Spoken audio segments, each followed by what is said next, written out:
Me and my friend of 15 years, his son is becoming sexually inappropriate towards me. I will be calling my friend John and his son James. I apologize in advance, as some of this will be deliberately vague for the sake of anonymity. I'm going to start by answering the question I'm sure you all have. Yes, James was sexually abused. I don't know a whole lot in the way of details, just that he was molested by his biological father when he was younger, over an extended period of time. The authorities stepped in, and John was eventually given custody of James when James was 9. I have been a close friend of John for many years, and have grown close to James as well, and even babysat a few times. He's a very kind-hearted, intelligent boy, and in all of our interactions has acted like a normal, happy, healthy young man. However, this all changed a couple of months ago. James told John that he was gay.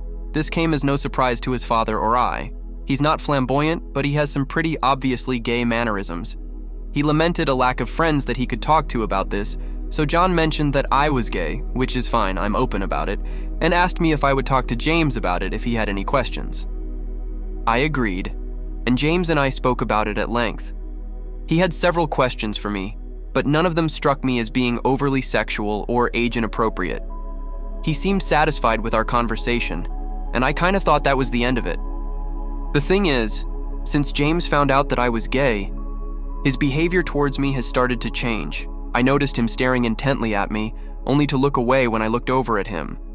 He started sitting a little too close to me, but I dismissed this as he has always been an affectionate kid.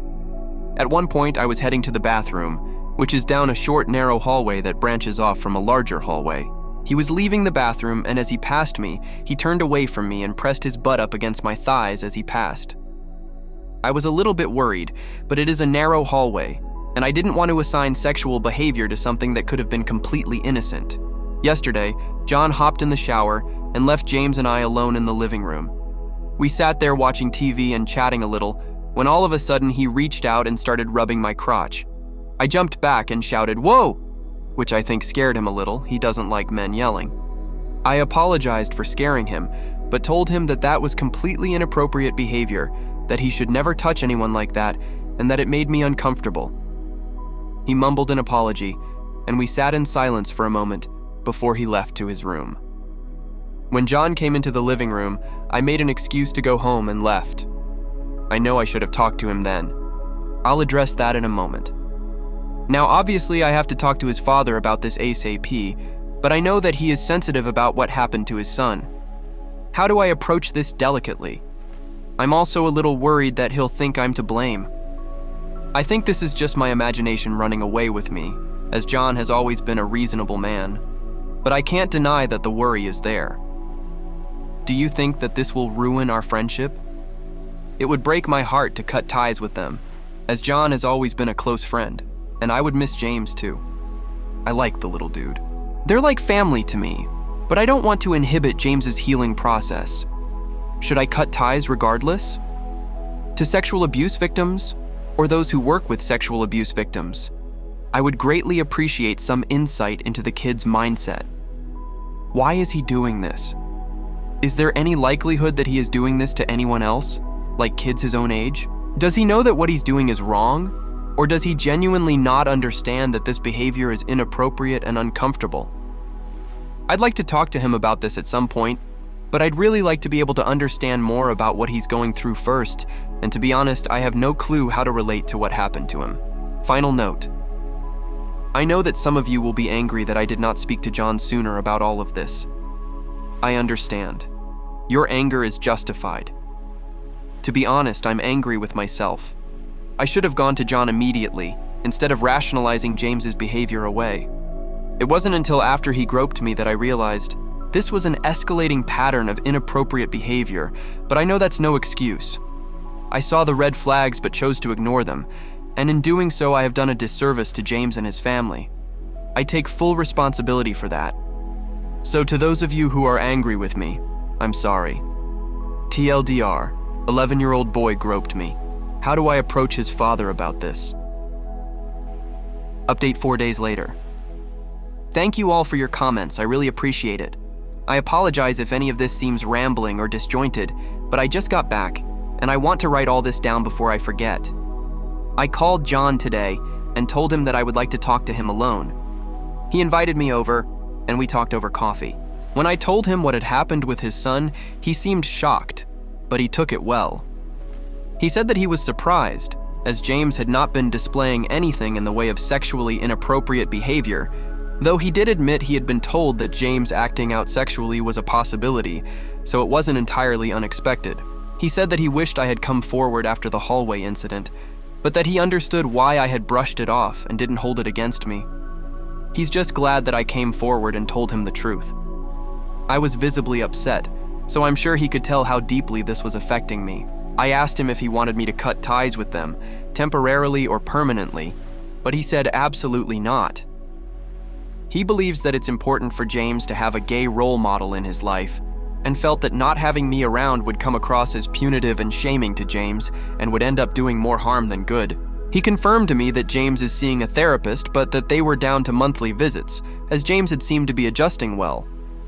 John said that he was going to go back to weekly visits in light of his behavior. He asked me to stick around until James got home. When James arrived, John said that he wanted to talk to him about what had happened between James and I.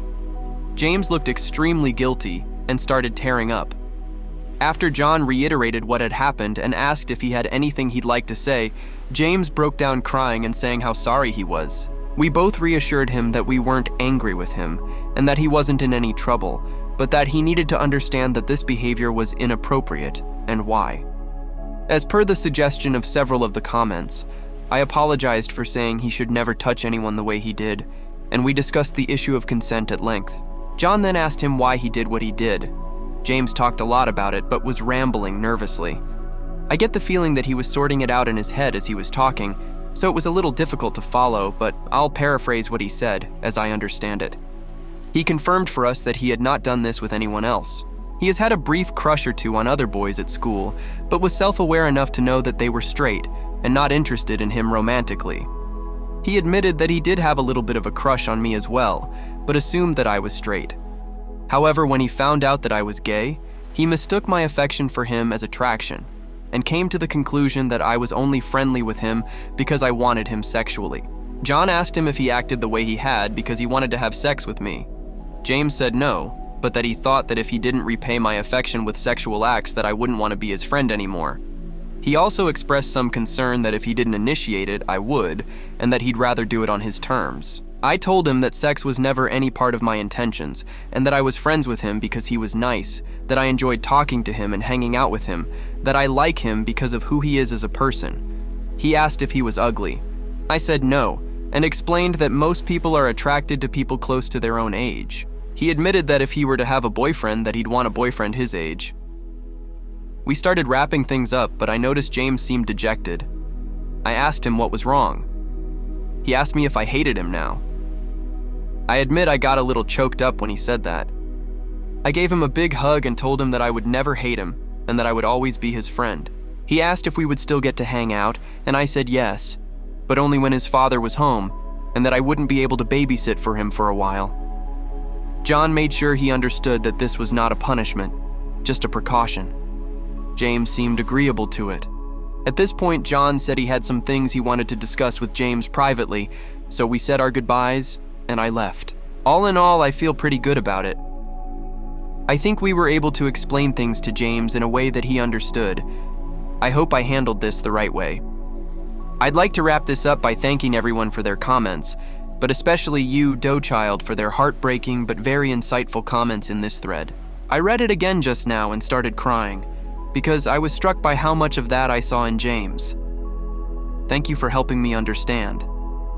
TLDR. The poor kid thought that if he didn't sleep with me, I wouldn't want to be his friend anymore. I think I helped him understand that that's not the case. Supervised visits, and no babysitting for the foreseeable future. What do you guys think? Let's discuss in the comments. Follow and like for more stories.